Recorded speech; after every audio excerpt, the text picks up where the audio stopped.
Hello friends, આપણે આજે chapter 2 અપૂર્ણાંક અને દશાંશ સંખ્યાઓમાં દશાંશ સંખ્યાઓ વિશે અભ્યાસ કરવાનો છે. બરાબર છે. આપણે પાર્ટ નંબર 32 પર પહોંચ્યા છીએ. પાર્ટ 31 સુધી આપણે અપૂર્ણાંક વિશે તમામ માહિતી મેળવી લીધી છે, જેમાં કે અપૂર્ણાંકના સરવાળા, બાદબાકી, ગુણાકાર, ભાગાકાર, એના સિવાય કયો અપૂર્ણાંક મોટો છે, કયો અપૂર્ણાંક નાનો છે, એના સિવાય શુદ્ધ અપૂર્ણાંક કોને કહેવાય, અશુદ્ધ અપૂર્ણાંક કોને કહેવાય, આ તમામ વિશે આપણે માહિતી મેળવી ચૂક્યા છીએ. બરાબર. અને અગર જો તમને કોઈ એમાં ડાઉટ હોય તો તમે પાર્ટ 31 સુધીના વિડીયો છે તે ફરી પાછા જોઈ શકો છો. તેમાંથી તમને જે પ્રોબ્લેમ હશે અથવા જે ક્વેરી હશે તેનું સોલ્યુશન મળી રહેશે. બરાબર છે. તો ચાલો મિત્રો, આજે હવે આપણે આગળ પાર્ટ 32માં ચાલુ કરીએ. દશાંશ સંખ્યાઓ. દશાંશ સંખ્યાઓ કોને કહેવામાં આવે છે તે જોઈએ. ચાલો, તો સૌથી પહેલાં તો દશાંશ સંખ્યાઓ કોને કહેવાય? આમ જોઈએ તો આપણી સાદી ભાષામાં જોઈએ તો કે પોઈન્ટવાળી સંખ્યા એટલે શું થાય છે? દશાંશ સંખ્યાઓ કહેવામાં આવે છે. જેને આપણે પોઈન્ટમાં લખી શકીએ તેને શું કહેવાય? દશાંશ સંખ્યાઓ કહે છે. બરાબર છે. પોઈન્ટમાં લખાતી સંખ્યાઓ એટલે દશાંશ સંખ્યા. જેમ કે આપણે લખીએ 0.1, 0.2, 0.03. બરાબર છે. આને શું કહેવાય? દશાંશ સંખ્યાઓ કહે છે. પણ મિત્રો, દશાંશ સંખ્યાઓમાં ખાલી આપણે એટલી જ ખબર છે કે પોઈન્ટમાં લખાતી, અને એમાં જે આ પોઈન્ટ છે એને શું કહેવાય? દશાંશ ચિહ્ન કહેવામાં આવે છે. પોઈન્ટને શું કહેવાય છે?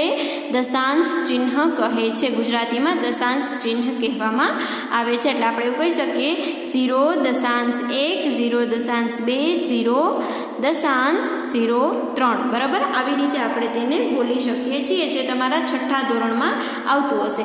પણ આપણે આ સંખ્યામાં પણ આમાં એકમ, દશક, સો જેવી રીતે આપણે પૂર્ણ સંખ્યાઓમાં એકમ, દશક, સો આવે છે, તેવી રીતે દશાંશ સંખ્યાઓમાં પણ દશાંશ, શતાંશ, સહસ્ત્રાંશ વગેરે આવે છે. તો ચલો, જો ધારો કે આપણે કોઈ સંખ્યા લખીએ, પૂર્ણાંક સંખ્યા, અપૂર્ણ સંખ્યાઓ લખીએ, જેમ કે આપણે લખીએ 328. બરાબર છે. હવે 328માંથી 28ને આપણે શું કહીએ? તો કે 28 છે. શું છે? તો કે 28 એકમ છે. બરાબર છે.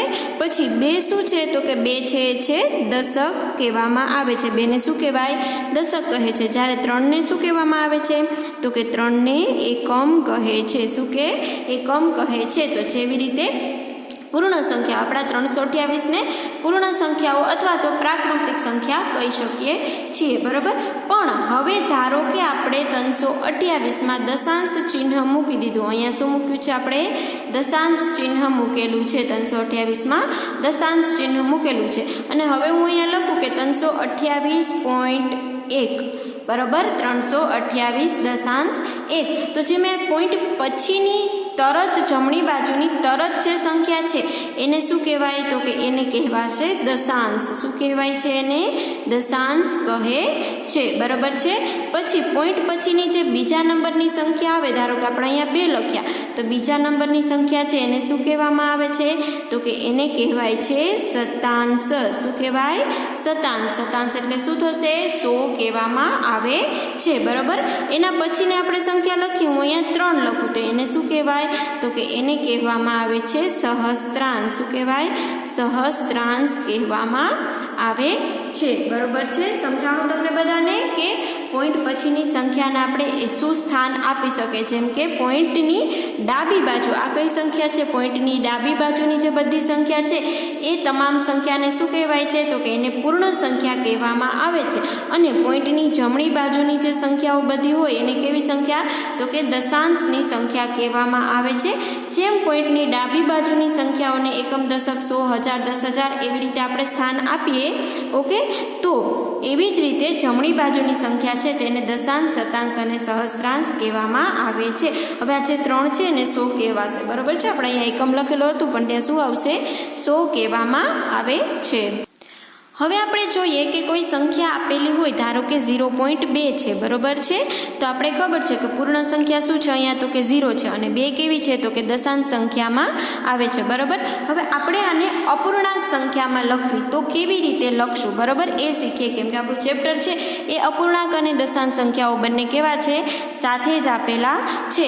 તો હવે આપણે અહીંયા જે પોઈન્ટવાળી સંખ્યા છે એની બાજુમાં સંખ્યા લખવી છે. બરાબર. એને આપણે અપૂર્ણાંકમાં લખવાની છે. ઓકે, તો જે પૂર્ણાંક સંખ્યા છે, બરોબર છે, પૂર્ણાંક સંખ્યા છે, અહીંયા શું આપેલી છે તો કે પૂર્ણાંક સંખ્યા છે શૂન્ય આપેલી છે. શું છે પૂર્ણાંક સંખ્યા તો કે પૂર્ણાંક સંખ્યાને શૂન્ય બતાવેલી છે, બરોબર છે. તો હવે આપણે શું કરશું તો કે હવે પૂર્ણાંક સંખ્યા અને દશાંશ પછીની જમણી બાજુની સંખ્યા કઈ છે તો કે દશાંશ પછી જમણી બાજુ કેટલી, પહેલાં તો કેટલી સંખ્યા છે તો કે દશાંશ પછી જમણી બાજુ ફક્ત એક જ સંખ્યા છે, બરોબર.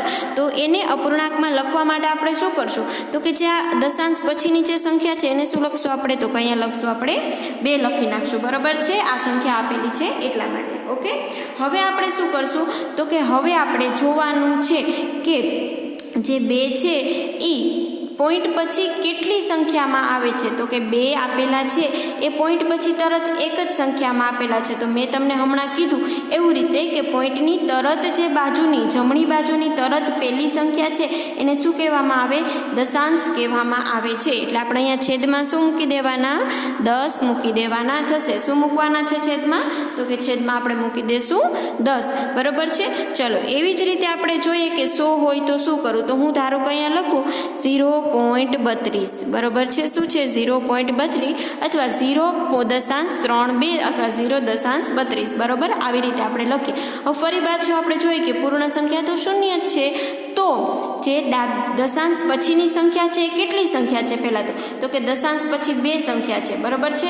એનો મતલબ શું થશે કે જો દશાંશ પછી એક સંખ્યા જ હોય તો છેદમાં શું આવે 10 આવે, પણ દશાંશ પછી 2 સંખ્યા હશે તો છેદમાં શું આવશે તો કે છેદમાં 100 આપશે. અને અહીંયા પૂર્ણાંક સંખ્યામાં કાંઈ નથી આપેલું તો દશાંશ પછીની જે સંખ્યા છે એને આપણે જેવી રીતે છે એવી જ રીતે મૂકી દેવાની થશે. ઓકે, ચલો હજી આમાં આપણે એક સંખ્યા જોઈએ કે ધારો કે હું લખું 0.05, બરોબર છે.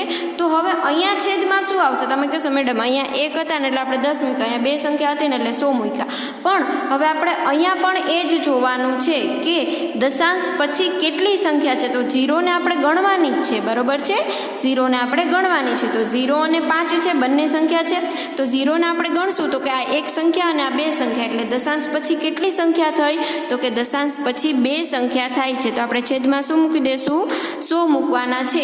હવે રહી વાત અંશની, તો અંશમાં શું આવશે તો કે અંશમાં અહીંયા 5 છે, જો અહીંયા 0 છે 0 છે, તમે 0 0 5 મૂકો ને તો તમને ખબર જ છે કે ડાબી બાજુએ ગમે એટલા કોઈ પણ સંખ્યાની ડાબી બાજુએ ગમે એટલા શૂન્ય આવે તો એની અંકોની સંખ્યા જેટલી છે એટલી જ રહે. તો તમે 0 0 5 મૂકશો તો પણ અંકોની સંખ્યા એક જ થશે અને ફક્ત 5 મૂકશો તો પણ શું થશે અંકોની સંખ્યા એક જ કહેવામાં આવે છે, બરાબર. તો આ વાત થઈ આપણી શતાંશ માટે. શતાંશ એટલે શું થશે 100 કહેવામાં આવે છે. ચાલો એના પછી આપણે જોઈએ સહસ્ત્રાંશ માટે. ધારો કે લખું 0.0302, બરોબર છે. શું 0.0302 સોરી 0.32, બરોબર છે. ચલો પોઈન્ટ પછી કેટલી સંખ્યા દશાંશ પછી કેટલી સંખ્યા છે કે તો આ દશાંશ છે, એના પછી જમણી બાજુની કેટલી સંખ્યા છે 1 2 અને 3, કેટલી સંખ્યા છે 3 સંખ્યા. તો એનો મતલબ કે છેદમાં કેટલા આવી જશે તો કે એનો મતલબ છેદમાં આવશે 1000. કેટલા આવશે છેદમાં 1000 આવશે, બરોબર છે. ચલો હવે અંશમાં કેટલા લખશું તો કે જો આ પણ 0 છે આ પણ 0 છે, એટલે 0 0 ડાબી બાજુ લખું તો કાંઈ એની ક્યાંય કિંમત નહીં થશે, તો આપણે ફક્ત શું લખવાના 32 જ લખવાના થશે, બરોબર છે.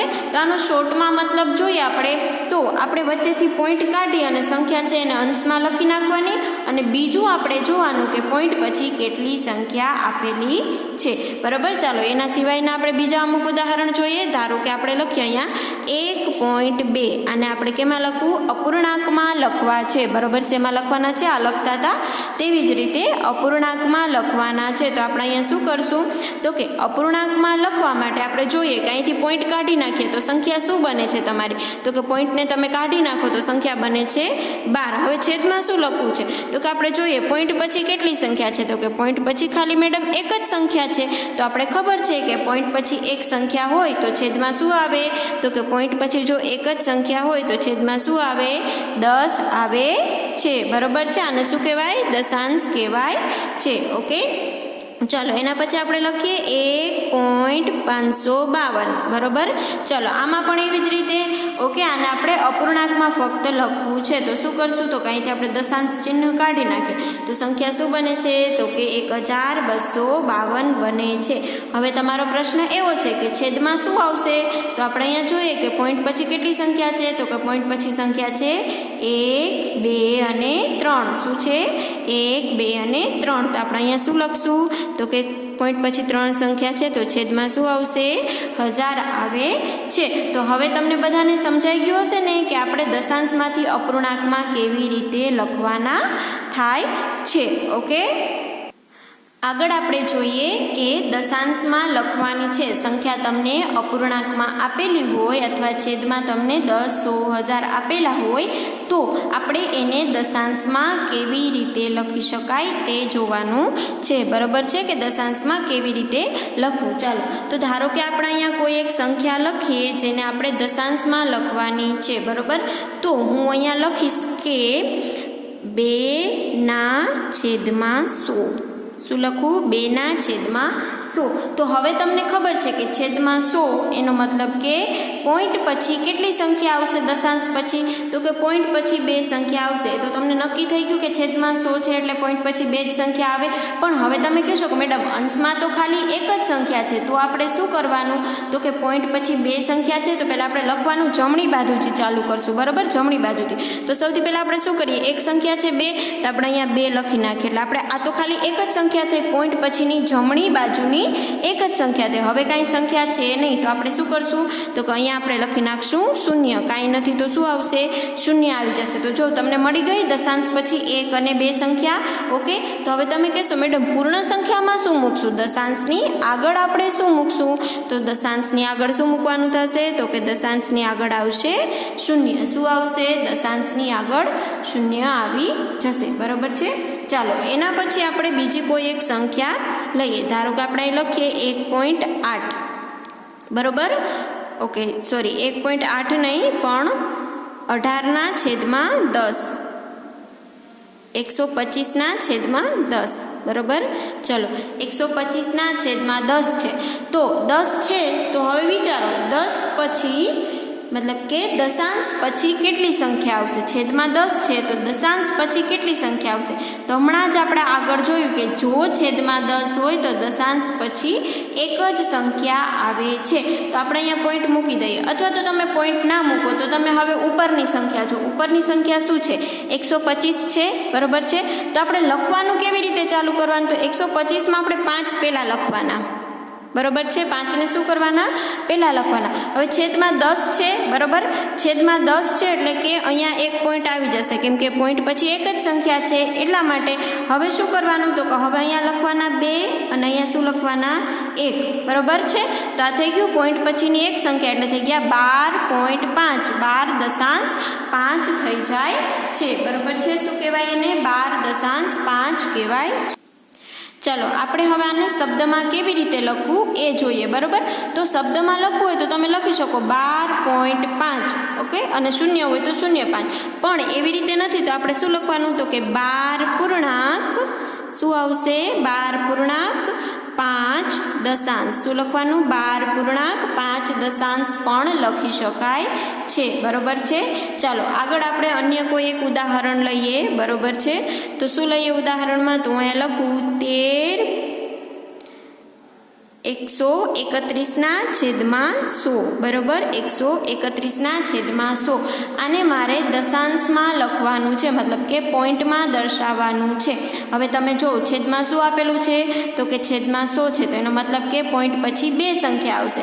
હવે તમારા અહીંયા કેટલી સંખ્યા છે ઉપર તો કે ઉપર 3 સંખ્યા છે પણ આપણે 2 જ સંખ્યા લેવાની છે એમાંથી. તો આપણે શું કરશું તો કે આપણે જમણી બાજુનો અંક છે ત્યાંથી લખશું. તો પહેલાં 1 લખીએ પછી 3 લખીએ. હવે આપણે 2 સંખ્યા મળી ગઈ કેમ કે છેદમાં 100 છે એટલે આપણે પોઈન્ટ પછી ફક્ત 2 જ સંખ્યા જોઈએ છે. તો 1 અને 2 થઈ ગઈ. હવે વધે છે કોણ તો કે ફક્ત 1 વધે છે. તો આને શું કહેવાય 1 મૂકી દેવાના. તો આને વચાશે શું વચાય તો કે અહીંયા આપણે વાંચશું 1 પૂર્ણાંક કેટલા થશે 1 પૂર્ણાંક હવે 31 31 પછી તમે શું લખશો? 1.31 દશાંશ લખશો, શતાંશ લખશો કે સહસ્ત્રાંશ? તો આપણે ખબર છે કે છેદમાં 100 આપેલા છે, તો આપણે શું લખશું? 1.31 સહસ્ત્રાંશ. શું લખશું? 31 શતાંશ. શું આવશે? 31 શતાંશ લખવાના થાય છે. બરાબર છે? 1.31 શતાંશ કહેવાશે. ઓકે, ચાલો આને શું વાંચશો તમે? તો આને વાંચશો 0.2 દશાંશ. 0.2 દશાંશ. બરાબર છે? અથવા તો તમે પોઈન્ટમાં પણ લખી શકો કે 1.31. બરાબર? અથવા તો 1.131 અથવા 1.31 કહેવાશે. ચાલો હવે આપણે એક ઉદાહરણ જોઈ લઈએ સહસ્ત્રાંશ માટે. તો સહસ્ત્રાંશમાં આપણે કેવી રીતે આને લખીએ એ જોવાનું છે. તો ચલો મિત્રો, જો સહસ્ત્રાંશ માટે તમારે શું કરવાનું છે? તો કે સહસ્ત્રાંશ હશે ત્યારે છેદમાં તમને 1000 હશે, તો આપણે ઉદાહરણ લઈ લઈએ 1205 છેદમાં 1000, અથવા તો તમે અહીંયા 312 મતલબ 31,205 પણ લખી શકો છો. બરાબર? ચાલો છેદમાં કેટલા છે? 1000 છે. એનો મતલબ કે પોઈન્ટ પછી કેટલી સંખ્યા આવશે? 3 સંખ્યા આવે છે. ઉપર કેટલી, અંશમાં કેટલી સંખ્યા છે? 1 2 3 4 5. બરાબર?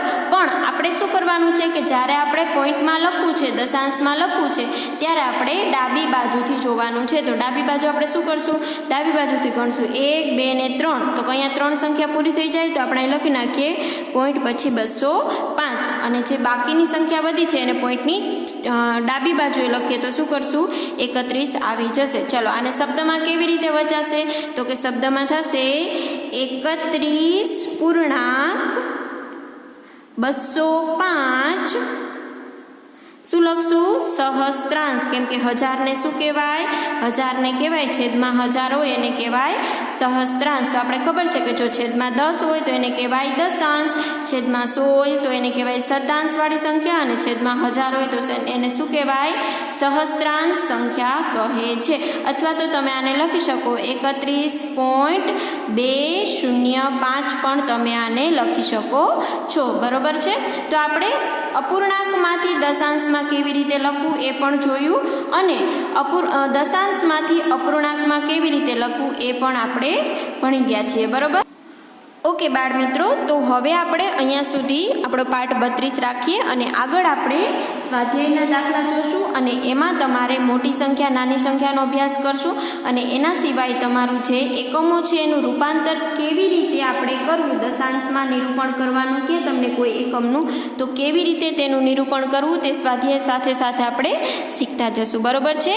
તો આજે આપણે પાઠ નંબર 32ને દશાંશ સંખ્યાઓને અહીંયા સુધી જોઈએ રાખીએ. બરોબર છે? ચલો આવજો. Thank you.